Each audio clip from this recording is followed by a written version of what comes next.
Hello and welcome everybody to another edition to the Playbook for Performance podcast. I'm your host, Shauna Corden.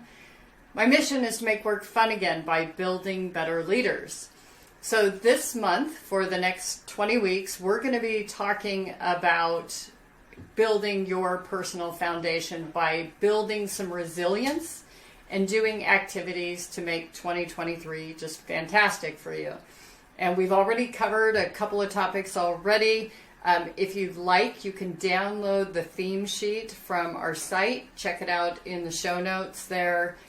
But it's a great way to plan these activities. They don't need to be done in order. So if you've missed 1 and 2 and you want to start this week, no problem. That's not a problem. Just join us. Again, we're trying to build your resilience. When we talk about resilience, we really mean that we want you to be flexible and bend like a willow does in the wind versus break like an oak.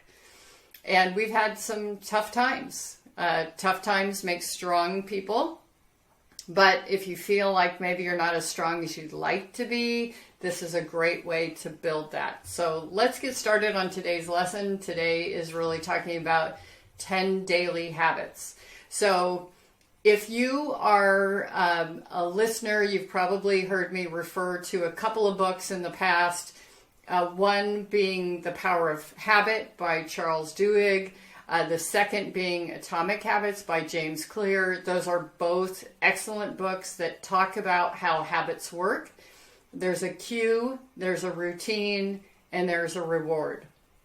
So the cue might be your alarm going off, the routine is getting out of bed, and the reward is hopefully getting excited about your day. So that's a good example of that. Now, we all have habits that we conduct each and every day. Most of our habits are what we call automatic. We've done them so many times, we really don't think about it. So if you think about the way you take a shower, at least for me, I get in, I get wet, I put on the shampoo. While my shampoo's sitting, I soap up, I rinse, I put on conditioner, and so on. I don't really have to think about these things. And that helps us. We want probably 80% of our activities to be automatic so that we're so proficient. We don't really have to put a lot of conscious thought into it. Think about the time that you learned to drive a car. You were probably super nervous. You didn't have the radio on. You checked all your mirrors continually. And now that you've been driving for quite some time, you probably are guilty of doing things like me where you're steering with your knees and you got the radio on and you're eating a sandwich and you're quite comfortable with that because you think, I can do this because I know what to anticipate. I know what to look for. I know what the warning signs are. So we want your life to be that proficient, that automatic. And we also want the things that are that automatic to be the things that feed you. So feeding you meaning they make you feel better. So let's get into some examples here. So James Clear goes into this in quite amount of detail in terms of the book Atomic Habits, that really successful habit changing starts with identity.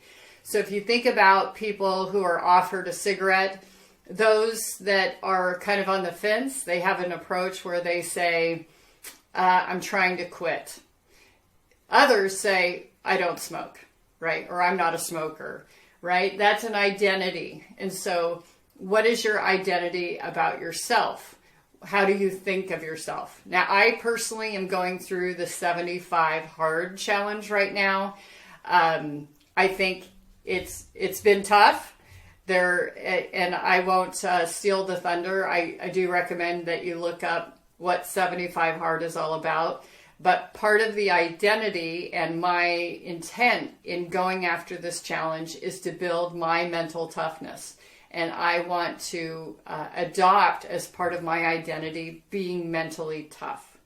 So the other thing we really want you to think about are the things that feed you. So you may not enjoy the habit in the moment, but you enjoy the benefit. I floss my teeth religiously. I don't particularly enjoy flossing my teeth, but I do love the feeling of clean teeth. I love going to the dentist and the dentist fawning over my teeth saying, oh, you have such beautiful teeth, and I don't have cavities. So that's an example. I don't relish taking my vitamins. I did move to gummy vitamins this year because I thought it would be more fun. I'm going to go back to regular vitamins because I don't need that sugar. But I love not getting sick, so I feel like my vitamins support my immune system, keep me healthy, etc. So don't just think about things that are fun for you, but think of things that feed you. I love to read. Reading is a great habit. I love the appearance of a tidy room. I make my bed each day. So those are some examples. Through the 75 Hard program, I have gone from drinking a lot of water. I was always targeting like half my body weight in ounces. And I'm doing 1 million more ounces than that because I've got to drink 1 gallon of water a day. So these are some things that you can think about. The other things you want to think about are eliminating those things that drag you down. So it could be that it frustrates you that you can't find your keys each morning.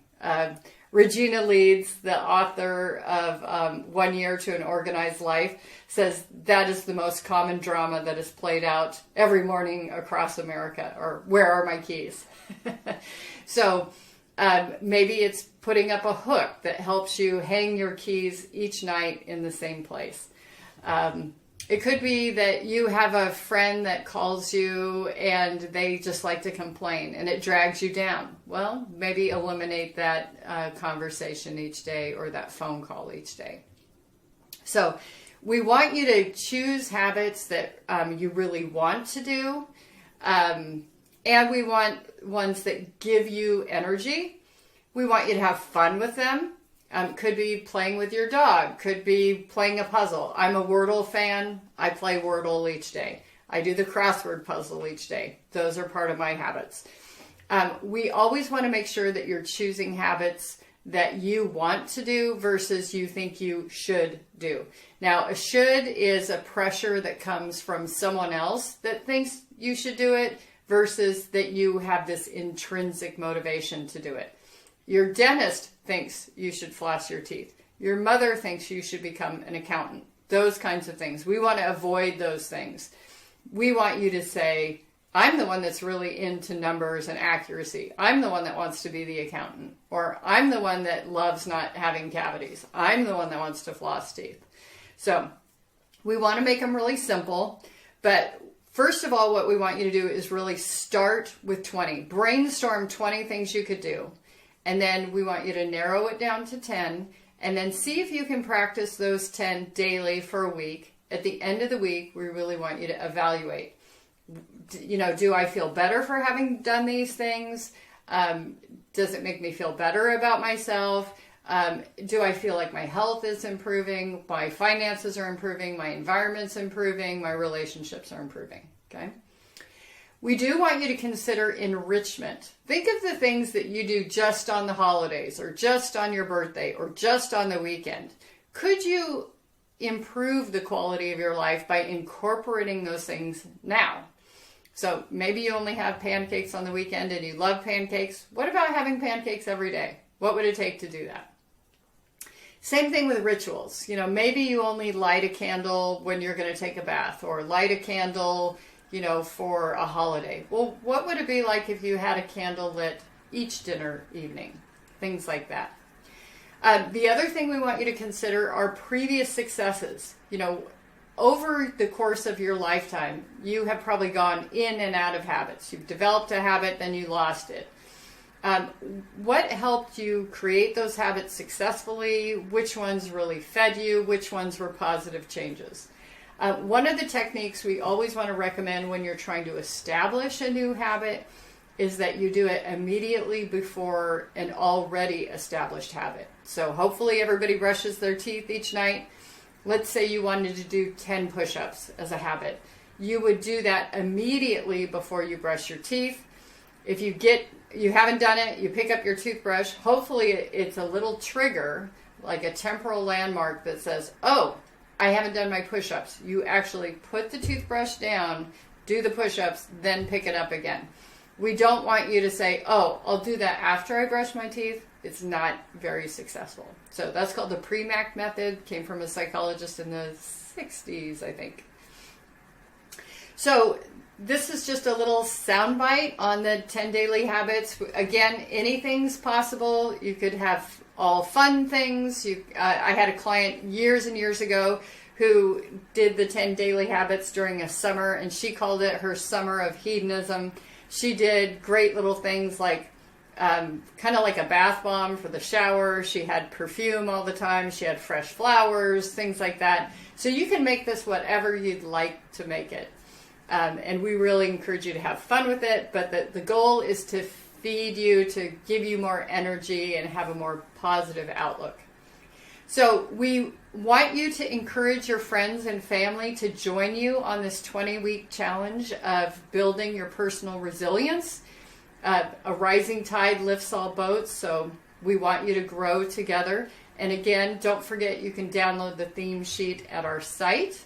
If you have questions about the challenge or any of the particular lessons, you can send a message to podcast@ShaunaCorden.com, and we'll try to address it in our next podcast.